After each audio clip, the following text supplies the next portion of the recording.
Welcome in. We are getting the ball rolling. Okay, so my name is Matt Wobensmith. I do something called zines. I guess you could call it a vintage zine business. I don't know. Some people call it an antiquarian book business. I'm just making stuff up as I go along. It's whatever is fun to me at the time. So usually when I do this fair and other fairs, I bring along a lot of vintage zines and paper, but that could be flyers and books and whatnot. This is my first actual published book for one of these book fairs. Normally the stuff that I deal in is, like I said, vintage paper.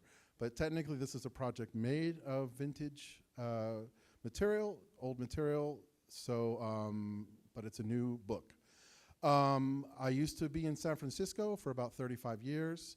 I moved to Sacramento a few years ago. As you could tell by my shirt, none of you all, unless you're from Sacramento, would be wearing this shirt, I'm sure. Sacramento is very defensive of its identity. It doesn't have the cool cash of the coastal cities, but you know, it's cheap. So I do love Sacramento. Come visit me anytime you're there, chances are. I'm hanging around. So I have to be tethered to the table here because I need to do the forward and backward on the computer for the slides. Otherwise, I would just be pacing in front of this. So let's see how this works. So yeah, so welcome to this event. I published a book. It's called Cholo. This is it right here. It's $40. I'm selling it at my table over there, an F8, just across the hall. It is an anthology of 4 zines that were published in 1980 of the same name. 3 of them were called Cholo, 1 was called The Mission District. And it has been an interesting journey to try to figure out the origin of these publications. Super obscure, weird, just kind of puzzling. And I'm not the only person who has been fascinated by these publications. There are other people who are reproducing them, the same content, and selling them in different formats. But I'm the first person to anthologize them, and I wanted to do it right. And I'll explain what I think that is during this talk. I guess I should start kind of as like a journey here. So over a dozen years ago, I walked into a shop in London called November Books, run by a guy named Paul Lawrence. Paul is a regular of this fair. I don't think he's been here for a few years, but I met Paul at this fair before. And so I walked into his shop in London, and I came across this thing on the screen, which I have up here. I have a bunch of things to show you up here. This thing, it's called Cholo. And I said, what the fuck is that? Because it's just this thing, like, I said, where did you get that? And he said, oh, I got it in San Fran. And I said, yeah, but where? Because I'm in San Francisco. And he said, oh, I picked it up in the Mission. I said, well, that's great because I live in the Mission and my shop's in the Mission and I live in the Mission and I've never fucking heard of this. So super, super obscure. And so I was just super intrigued because my first instinct when I saw it is I said, first off, I've never heard of the genre of a Cholo zine. There are Cholo magazines, there's all kinds of underground publications, but like a proper zine or fanzine in this format that said Cholo, I'm not aware of any, and I am a vintage zine dealer. And there's not a lot of people in the world who do what I'm doing. So, and the fact that it's in my own backyard, like, how do I not know about this thing? I feel a bit ashamed to know that I know nothing about this. Now I gotta figure it out. So when I looked at it, though, the format of it, I said, this looks like a science fiction zine. The format is very much like what sci-fi and fantasy fanzines from the 1970s look like. And when I say that, you'll see every page is a different color. And also it's bound with these things, these brass fasteners. They're also called brads. And also the front cover's on the back is on the front. It's a mess. It's just a complete DIY mess. So that's just the format. To give you also some perspective, I brought, which all the materials up here after we're done talking, you can come up and look at them and maybe they'll make more sense. This is an actual science fiction fanzine from 1980 that has the same format. Doesn't have the brass fasteners, but it has the multicolored pages. And so again, like, when I looked at this, I said, well, I don't know anything about a Cholo zine genre, but I do know a bit about sci-fi zines. This looks like a sci-fi zine to me. So whoever decided in 1980 to make a zine and call it Cholo chose this format. So very curious. And I would try to explain this project over the years to people, and I'm like, it's kind of a sci-fi zine, but it's also Cholos, and it just like doesn't make sense to a lot of people. It's almost like it shouldn't exist. But it does. It's real.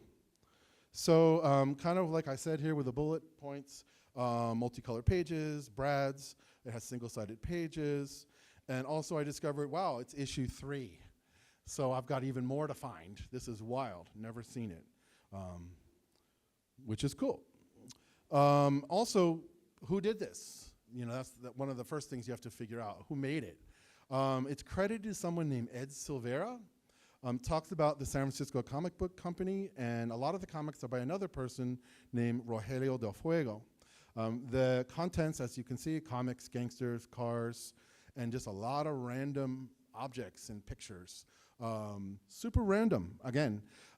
So, you know, myself and a bunch of other people who became fascinated with this are Googling Ed Silvera, Rogelio del Fuego, and we're not finding much. So as I figured out at some point, these are pseudonyms, they're not real names. However, the San Francisco comic book company is actually quite a well-known institution. What does my next slide say? I'm gonna get into the San Francisco comic book company in a moment. This is kind of like a quick graphic just to give you an idea of what is in these things. It's not actually mathematically accurate. I just thought it'd be funny to create pseudoscientific graphics. Okay, it's not that funny. But these are sort of some of the topical content that you will find in any one of these issues. Again, like a really odd juxtaposition of content. The topmost thing says 22% serious cartooning. So other people that have seen this have characterized this as a comics publication, which is true, actually. There are, you know, legit comics in here. There's also just a lot of weird, sort of naive comics and scribbles, and there's also a lot of gang-related stuff that's about like graffiti, gang tags, turf, landmarks, etc. And it's all juxtaposed with a bunch of really random shit, which is cool. You know, this is crack to me and to a bunch of other people. So, any case, this is sort of an example of some of the content you find in here. On the left here is a funny drawing of sort of comparing these two archetypes. This is 1980 now. Go back to 1980 in your mind. And they drew this caricature of a 1950s straight and a new 1980s Cholo of the time. And the Cholo from 1980 is looking at the guy from 1950 and saying, he's bad. I think that's adorable, and I just, yeah, the weird juxtaposition of that. And then on the right is another page. A lot of the pages have the Cholo masthead and then just some random graphic. And in this case, it's this fantasy novel, The Purple Pterodactyls, and I have it here. And I can tell you, I've read a little bit of it, and I have no idea what this is supposed to do with Cholos. But it's in Cholo. Go figure. So super puzzling, right? It's really confusing. And a lot of the zines are like that. Just weird juxtapositions of stuff. So, yeah, as I said here, is this real? It is, I know that now, but at first I was skeptical. And who are these people? I can't find any information on Ed Silvera, Rogelio del Fuego, but I do know I can research the San Francisco Comic Book Company. That's not so hard, because San Francisco Comic Book Company is well known in the underground comics world. You know, I hate to read bullet points here because you can all read too and it gets really monotonous, but I'll just paraphrase. The person behind this is a guy named Gary Arlington. In 1968, he opened up his shop on 23rd Street in the Mission, and this is considered the first legitimate indie comic book store in the country. There may have been another one in the world, in Europe, but this is the first one in the US, and it was tiny, like maybe on the order of 200 square feet. And he did it from 1968 to 2002. Um, so it wasn't just a retail place. He also published dozens of comics. And he was right there in the center of what would be considered sort of a renaissance in comics in the Bay Area. He published Robert Crumb. He published Art Spiegelman, Kim Deitch, R.K. Sloan, just a lot of big names in the underground comics world. They all came through his shop. He did anthologies and individual comics by a lot of very well-known people, and he launched a lot of careers.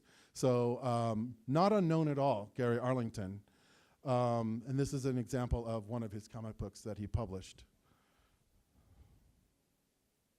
This is the picture. It's from one of the zines. This is the front of his store, just crammed full of stuff. One thing you'll notice, this is a sort of foreshadowing. If you look at the top, the sign, and of course, comic is missing a couple letters, is the Lowrider logo. As I will mention in just a few minutes, aside from comics, they carried a lot of lowrider and car magazines as well. And this speaks to the neighborhood that this is in. This is the Mission, which we'll also talk about a little bit. So not just a comic book store, also car magazines and other stuff. And as a matter of fact, this is an issue of Teen Angels magazine. How many people here are familiar with Teen Angels? Maybe a quick, okay. Teen Angels is a magazine that started in San Jose in 1981. It was an offshoot of Lowrider magazine, Lowrider being a car magazine. And of course, you all know what lowriders are. And Teen Angel was somebody who worked on Lowrider magazine, who spun off with his own mag that started off to be more about cars, but then kind of mutated and became more of like a prison art magazine for correspondence for prisoners, kind of heavily gang influenced, but a way to represent people across the aisle from different gangs. Very, very famous magazine. In fact, there was a big retrospective here in 2017 at the LA Art Book Fair on Teen Angels. There's a lot to be said about Teen Angels, but one thing, there is a tie between the San Francisco Comic Book Company and Teen Angels. As you can see on the cover of this early 80s issue, you've got these women who are saying, hey, look, they got it, the new Teen Angels. And we can see in the window all the back issues of Teen Angels. There's probably a few of us that would like to go back in time and get some of those back issues, which are hard to find now. But it was established, this connection between Teen Angels and SF Comic Book Company. This is probably 1983. This is a photo, an interesting one that I just got. This is Gary Arlington from the San Francisco Comic Book Company. That's a photo cutout of him. It's not really him. This was a memorial, an homage to him that was done at the Mission Latino Cultural Center in the last decade. They recreated his storefront using publications that he had made, and then this sort of cutout of him as a tribute to him. I was surprised to know, especially in doing this project, how many people's lives Gary Arlington touched. And I should say, if you don't already know, I didn't mention it yet, but Gary Arlington passed away in 2014. So he hasn't been around to consult with this project. But there he is. And this is a photo I took 2 weeks ago of the storefront today. They sell insurance. As you can see, the awning still has the opening for the old sign. Yeah. So I wanted to do a really quick, way too brief introduction to the Mission. Show of hands, how many people know what the Mission is in San Francisco as a neighborhood? Okay, really quick, for anybody that doesn't know, it's the best neighborhood in San Francisco. I lived there for 30 years. If you ask anybody, like, tell me what the Mission District is in 5 words or less, they're gonna say, oh, it's the Latino neighborhood. And that's totally true, but it's also a lot more. It's a neighborhood with a lot of immigrants. It's a big arts neighborhood. So many things have come out of the Mission. There's a lot of, just a lot of progressive things. There's a lot of music, a lot of arts. There's the first women's dildo shop ever on Valencia. There's also a big lesbian community, at least there has been traditionally, maybe not so much with the gentrification. But the Mission is the coolest neighborhood If you ever go to San Francisco, that's where you go, please. So it's important because this shop, San Francisco Comic Book Company, was located in the heart of the Mission on 23rd Street between Valencia and Mission, just right there in the middle of everything. And that actually, I'm foreshadowing, hopefully. So let's talk a little bit about Gary Arlington himself. This is just a screen capture from his Wikipedia page. As you can see, he was born in San Jose in 1938. He passed away 12 years ago, sorry. There he is on the right holding some of his art. And this is some of his art down here from his book, which I have here on the table. And there's a reason why I took this screen capture from his book, or rather photograph, apologies. Because he mentions his sister Joan, and he talks about being born in San Jose. And the reason I mention that is I'm trying to find out who Ed Silvera is. And so I'm reaching out and learning about Ed Silvera through the book itself, through the zines.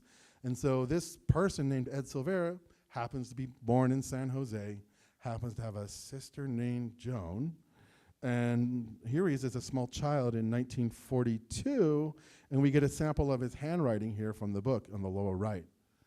Now, I want you to tell me, when you look at this, and you look at that, do you see that's the same person? So there is no Ed Silvera. This is Gary Arlington under a pseudonym, which was a big revelation. Gary Arlington did dozens of projects, but for this particular one, it's sort of uncharacteristic in the fact that, well, obviously he used a pseudonym, which is not the first time he's used a pseudonym, but this particular one, plus it's very DIY. Most of the stuff he did was much more glossy comics. This one being a very rough, DIY fanzine format. But not typical, so not atypical in the fact that his anthologies really were community building projects. He brought a lot of people together. He saw the sort of the nascent stars of the scene and gave them a platform. And while Cholo was sort of non-traditional in the content, it's not atypical of the spirit of the publications that created. In fact, it's very forward-thinking when you think about it. Yeah, there you go. Ed Silvera does not exist. It's Gary Arlington. But then there's another question, which is, who is Rogelio de Fuego? Who is this other guy? So Rogelio de Fuego is the person credited for a large amount of the serious cartooning in the book. And when I say serious, I mean like way more professional and just kind of like grounds the book in sort of an authenticity. A lot of the book is super wild and messy and crazy, but this is very polished cartooning. He creates a lot of single page panels that are little mini vignettes, of which I'll show you examples of just like quote unquote kids in the neighborhood just doing things that kids would do in the Mission in 1980. And so this photograph is a self-photograph signed that's in the zine. So he included a photo of himself. And then there's a few like autobiographical sort of things in the book that allude to him, including a sketch of him. And this is his signature down there, Rogelio Ajime del Fuego. I'm going to come back to that, foreshadowing. So again, like, who is this Rogelio dude? I'm going to show you, this is one of his pieces where he kind of lays out his, the cast of characters in the world that he creates in his comics. And as you can see, he labels them with names. And the first character is Ajime. And if you think that this looks very much like him, that's because I think the character of Ajime is him. And in this signature here, he puts his middle name as Ajime. So I think he's trying to tell you that the character of Ajime is him. But there is no Rogelio de Fuego. I figured it out pretty quickly. It's a guy named Roger Brand. Roger Brand was Gary Arlington's sidekick, who actually had a long history of publishing. He came out with a lot of comics that I was able to compare with his work, handwriting as well. Plus, there's one really obvious thing that just cracked me up. I didn't even notice this at first. First off, you can see the likeness. It's pretty obvious this is him. If you look at the signature down here on the lower right, he has started off with Rogelio, which is the name he gave himself, but he's used a G and then he wrote a J over it. So his name is Roger, like he was writing his name Roger, but he changed to Rogelio right here in the signature. So a little slip, which I didn't even notice until I put this presentation together.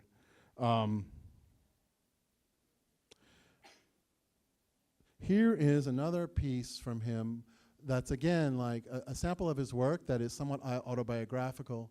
So in this, he's being chastised for being drunk and doing stupid shit, and then the next morning being hungover, and he has to own up to what he did last night. And one of the things I learned about Roger Brand is, like a lot of people, especially a lot of creative people, he had a lot of substance abuse problems, and he drank a lot. And a lot of the comics in here are of him being drunk, of Ahime being drunk and doing stupid shit. So I have also read stories where Gary Arlington knew about his friend's genius and saw him being very self-destructive, and so took him in and gave him a place to live and paid him $5 a day and said, just draw, please. And I think it was probably about the time where this content was created, because he was very fertile in this period. So I feel like his best work is in Cholo. It captured him at probably his most productive, most lucid. He passed away from cirrhosis of the liver about 5 years after this was published in '85. So it's very sad, but we have this work. So this is probably the slide I was like, I'm not even quite sure how to talk about this, but I'm going to address an elephant in the room.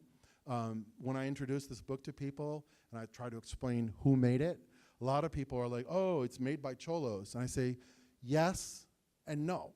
The two people most responsible for this are not Cholos.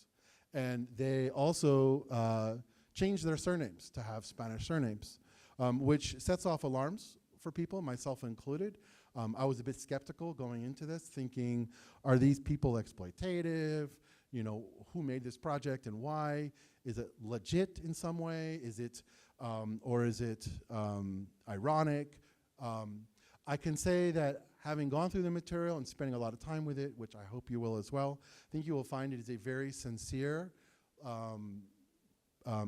portrayal of the neighborhood and of the people there. There's really no document like it. I think that these people were extremely earnest in wanting to be a part of something. And as far as why they changed their names, I can't answer that. These people have passed away. You can only speculate. All we have is their work. But one thing I wanted to point out is that I think this book represents, and this is, by the way, a completely tongue-in-cheek graphic. Don't take it too seriously. I just wanted a Venn diagram somewhere.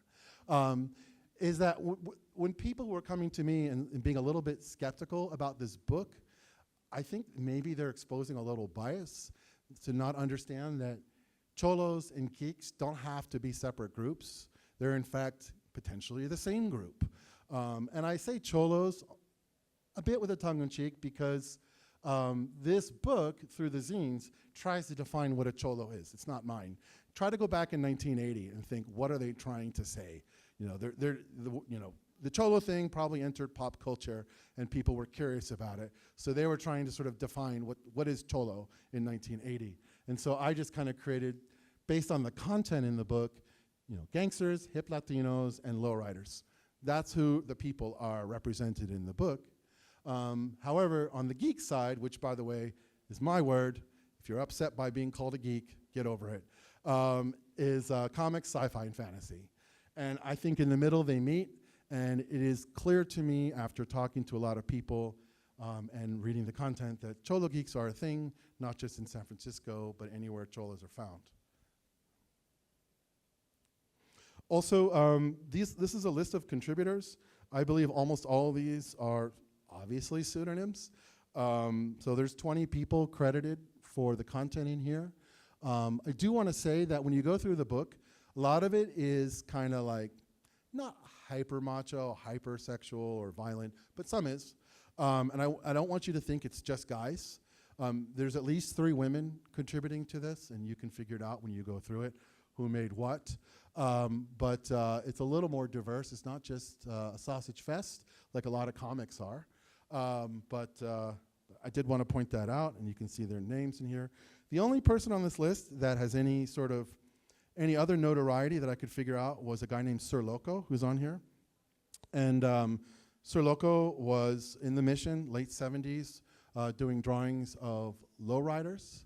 He published a lowrider coloring book at the time, but that's the only person else on this list that I know who's credited with content that I can reference. I keep talking about the Mission, but it's actually not just the Mission. There's also content from a few other neighborhoods in San Francisco. There's a page on San Jose. In LA, don't freak out, there's a dozen pages on Echo Park. You're represented. So it's kind of cool, actually, that there's a bunch of different cities in here. So why am I doing this book? Well, obviously, I'm obsessed. You could have figured that out. The originals for these things are super hard to find.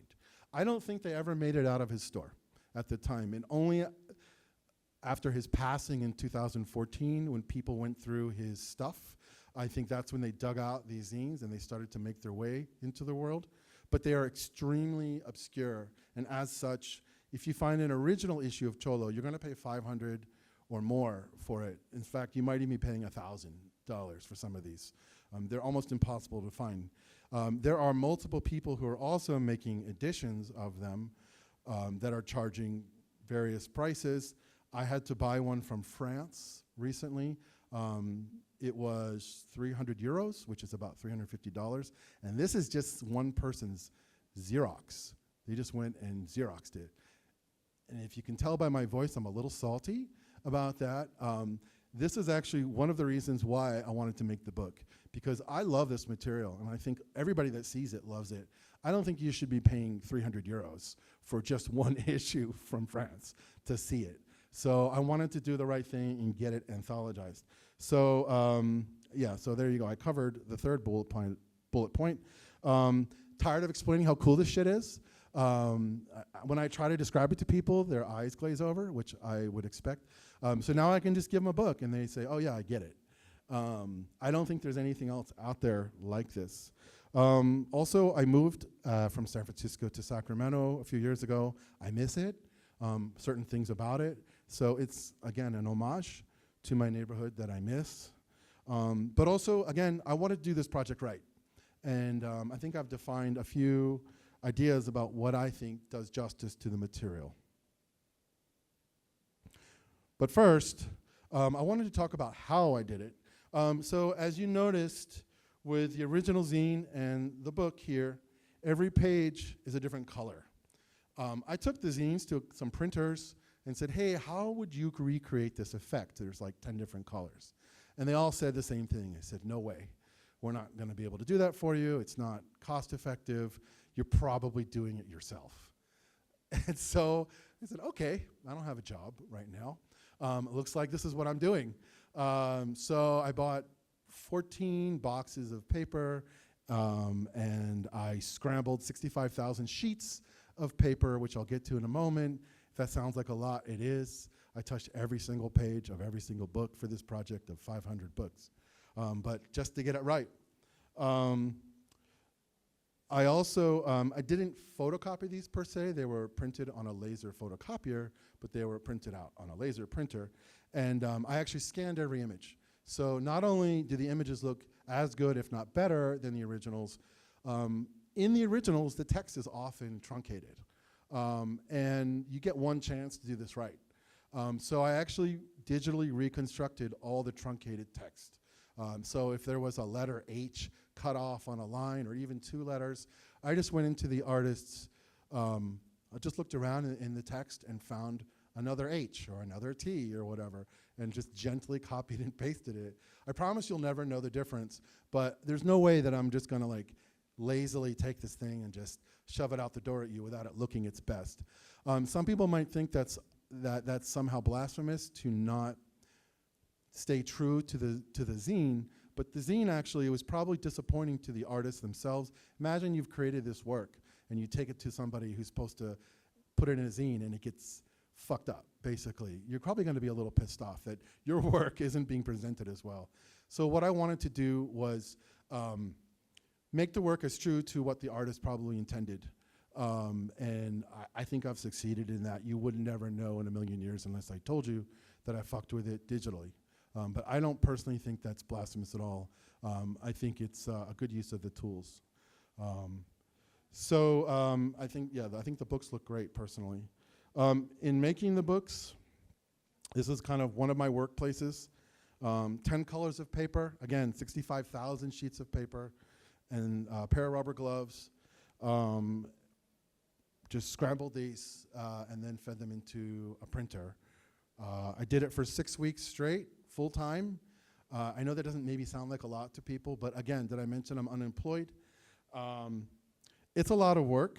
As I said here again, 500 books, 130 pieces of paper. There you go, there's the math. What were you doing in February or March? That's what I was doing. Stuck in my basement. And of course, I showed my friends and they're like, you're crazy, why are you doing this? But I knew it was gonna look good, and I feel like it turned out really well. And also this part. So as you see in the original zines, they have that brass fastener for binding purposes. Well, it's a book that's perfect bound. Didn't need a brad, but I had a middle of the night thing where I just thought, ooh, wouldn't it be cool to just like throw a brad in there for no reason whatsoever? But just because I describe it in the intro that there was a brass fastener, now you know what a brass fastener is. The only issue is it looks fucking cool, I think, but people grab the book and they just tear it open and send the brass fastener flying. But luckily it bends real easy. So it's just a design choice. I don't know, I thought it was funny. So yeah, that part was just for fun. This page means a lot to me. I don't want to sound like I'm bragging or virtue signaling in any way, but this sentence that I wrote here is very important. I don't own this content. The people who created this content are very likely all not with us. They're all dead, for the most part. There is nobody to ask permission to do this. So it does live in a legal gray zone. So I make no claims to this content in any way. I even explicitly mention in the book that I don't own the copyright. It's owned by whoever created the content. So in a way, I'm getting this work for free. And in theory, I could do with it what I want. But to me, I don't believe it comes for free. I believe it comes with a responsibility, you know. I have a cultural connection to the neighborhood. And even though these people aren't with us anymore, I really do feel very strongly about representing their work in the best possible way that I can. As if they were here. I know this is crazy, but if they were here, I would love to be able to present them the book and say, don't you think it looks good? Didn't I do it right? And I would like them to say, yeah, this is the way I want it to look. I know that's crazy, but that was important to me. So that kind of hits the first 3 bullet items here. I wanted it to be affordable. It's 40 bucks, okay? It's not 300 euros. Accessible and professional. I hope I satisfied all of those. Another thing that's really fucking important to me, okay, is attribution, credits, and context. You know, zines are this like wild, wild west where copyright law, who cares? You know, attribution, a lot of people don't care about that, and I get it. And you know, appropriation in this realm is just kind of the name of the game. However, if you do know who made the content and you want to present it right for historic purposes or just, you know, I can't take credit for this work. It's not mine. So I really feel strongly about making sure in the book, I tell you, I made this thing, who I am, where I made it, what year it was, how many copies I made. There's no ambiguity about who made this book. I'm not trying to pass it off as my creation or my ownership. And also credit the artists who were in there to the best of my ability.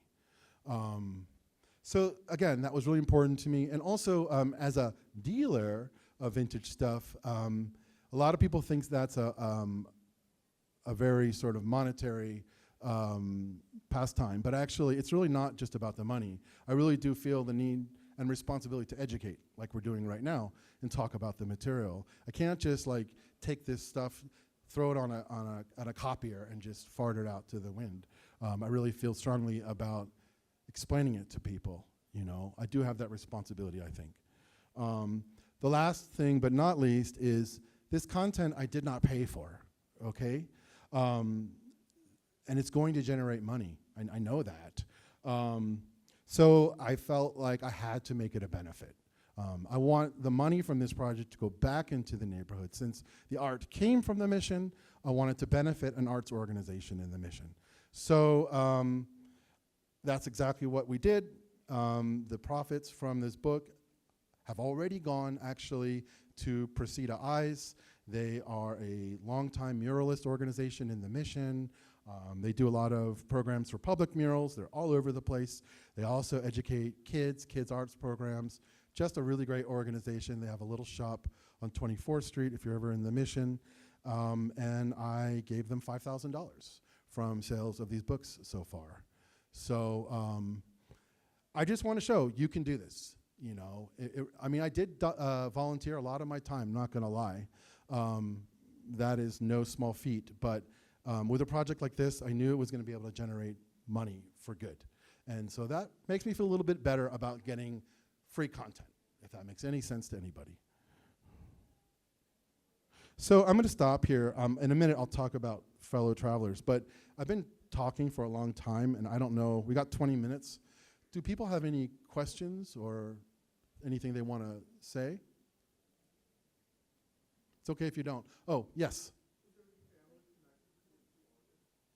Not to my knowledge. Not to my knowledge. Gary Arlington passed away in 2014 in a nursing home, pretty much penniless. And like I had kind of mentioned, people just kind of converged on his stuff and just took it. He didn't have any family. And as far as Roger Brand, I mean, he passed away in 1985.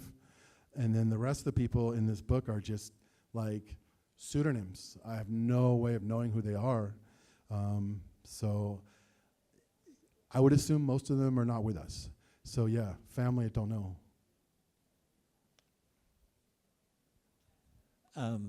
Hey, thanks, Matt.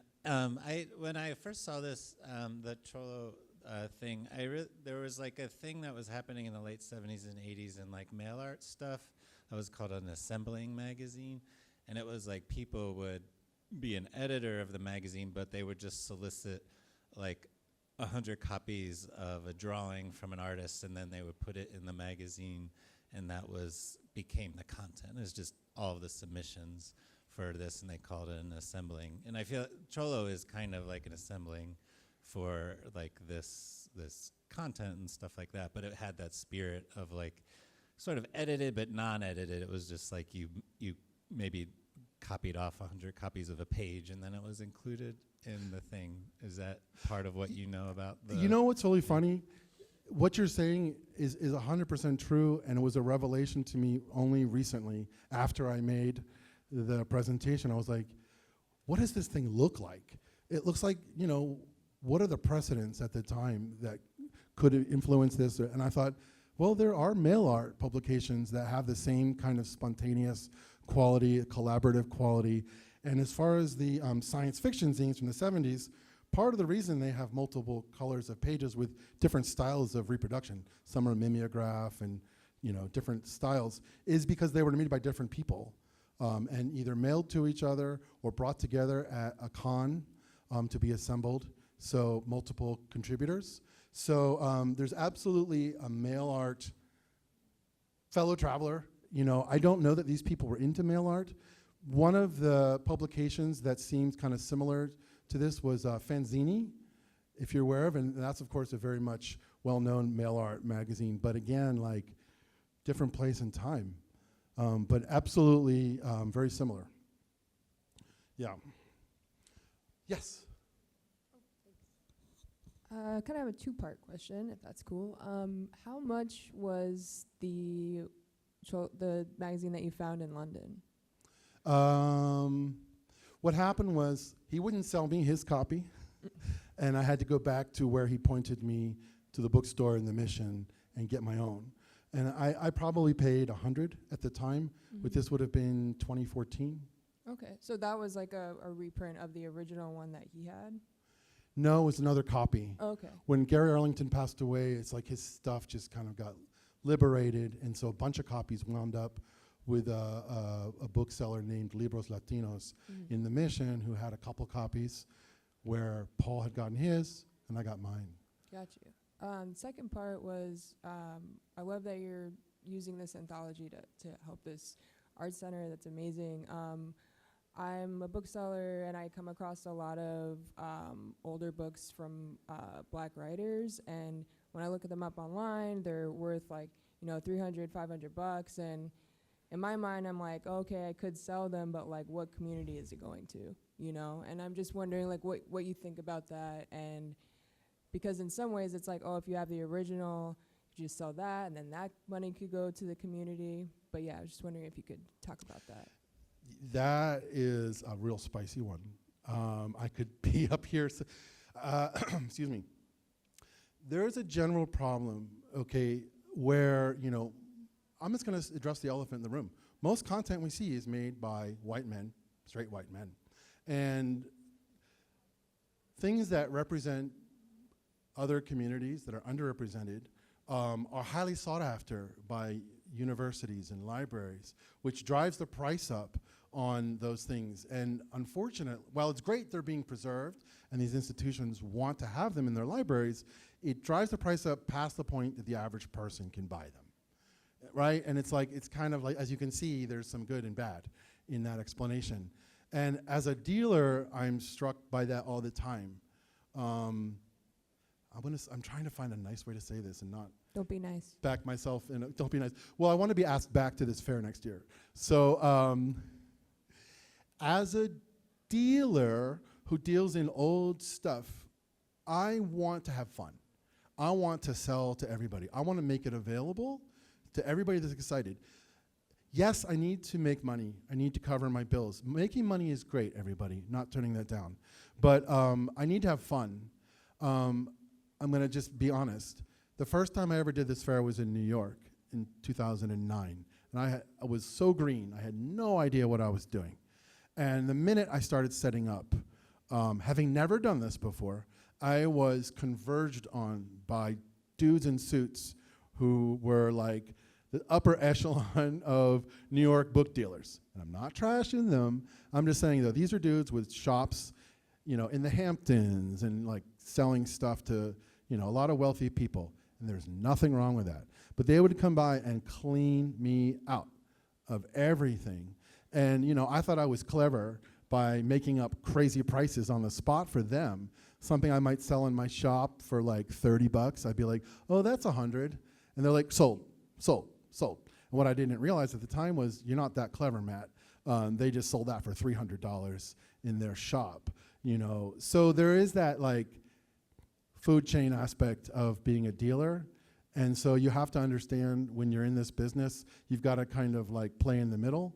I'm going to sort of go out on a limb and say that the LA Art Book Fair has decided, I think, to downplay the antiquarian side this year. I am listed as one of the 4 antiquarian dealers here.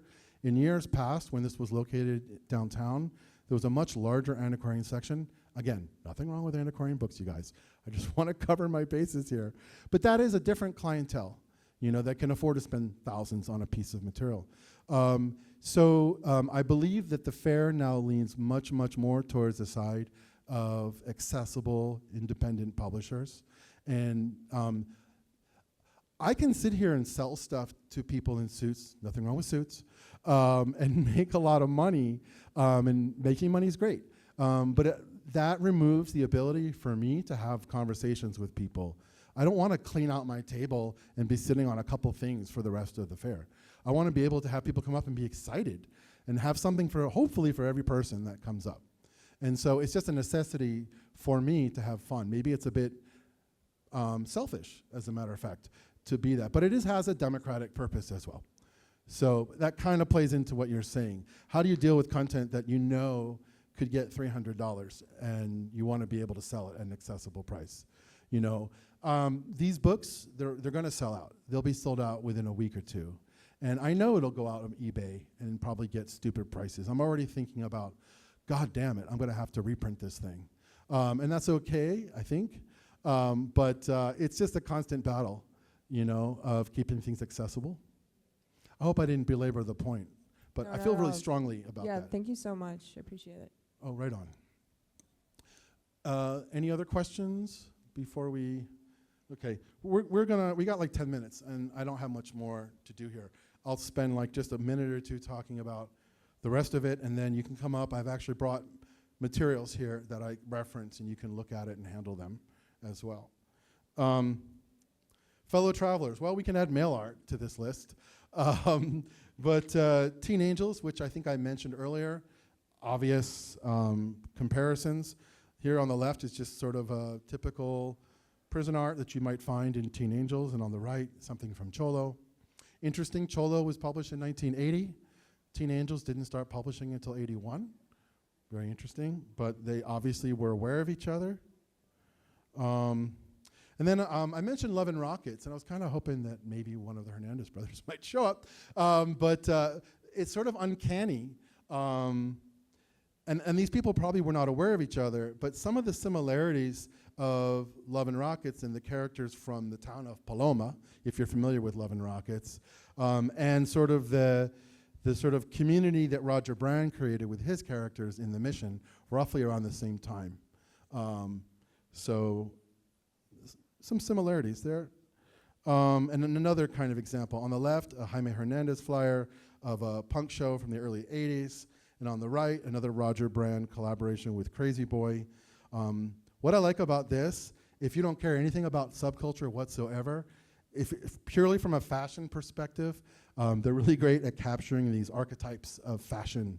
And so on the left, you have the punk fashion archetypes from the SoCal punk scene from the early 80s. And on the right, you've got Cholo style. So I also want to talk just really quickly about the Mission School art movement. I think most people are familiar in this room with the Mission School art movement. This is 90s now we're talking. You know, up until now we've been in solely in 1980, Mission School art movement. Obviously you can see my bullet point items, graffiti, a lot of flat figures, a lot of stolen cartoon characters, an homage to imperfection, sign painting, a lot of street photography and found objects. And as I mentioned down here, the last sentence, I think it really helped define the format of a street art zine. If you pick up street art zines today, so many of them follow this format. And what's interesting is when you pick up Cholo, you'll have a little sense of deja vu. That, wow, there was actually a semblance of this in the mission, but a decade prior. But these people aren't aware of each other. I can pretty much be sure of that. But I did want to do this. This was fun. Just one of Margaret Kilgallen's piece, and then side by side with a piece from Cholo by someone named Tommy. And I just love the flat rendering of the characters. And honestly, Margaret was a friend of mine, and I feel like if she was around today, she probably would love to see her work juxtaposed next to this. She was very influenced by sign painting. And then I threw this in here as well. This was sort of a last minute thing that I thought about. Creativity Explored is an art studio in the Mission that's been around since 83 or so. And it is an artist workshop for people with developmental disabilities. And it is just, I think, the best gallery in San Francisco, personally. If you ever visit the Mission, please go. A lot of the work would be considered outsider or naive, I guess, if you're an art historian. But the reason I mention it is you do see some of the same naive, flat styles here, but also for anything, it's the sort of geographical location that matters. If you talk about Mission art, you know, they absolutely represent art that comes out of the Mission, much like everybody else I mentioned. So that's it. Oh no, I have one more. So, this is a really, people come across this page, they kind of freak out a little bit. So This is a graphic of a Cholo who is punching out a punk rocker, and he's telling him to go back to Castro Street, you punk. And the punk rocker is looking a little indignant. It's kind of comical, but what's funny about this, for me, is I have heard the story of the punk and Cholo wars, but told from the punk side. There's actually a bunch of people have written stories about, there was a club in the Mission called the Deaf Club on Valencia, and this is circa 1979, 1980. And the punks would play there, and there were stories of Cholos that would just rush the door, come upstairs and start fighting people, and then they would push them out of the club and get into skirmishes on the street. So that's what I read from the punk side. And then this is it represented from the Cholo side. And what I learned was the Cholos viewed the punks as a gang, because the punks would wear motorcycle biker type outfits with chains, and they looked like motorcycle gangs, even though it was just a fashion choice. So by representing themselves to look like this, the Cholos felt threatened that this was a gang encroaching on their turf. And so that's how I've read it and interpreted it. But it was just amazing to see this from the other perspective. Yeah. That's all I have. If you guys would like to come up here and go through this stuff, it's all here, including the original zines and related material, but I am done, and thank you so much.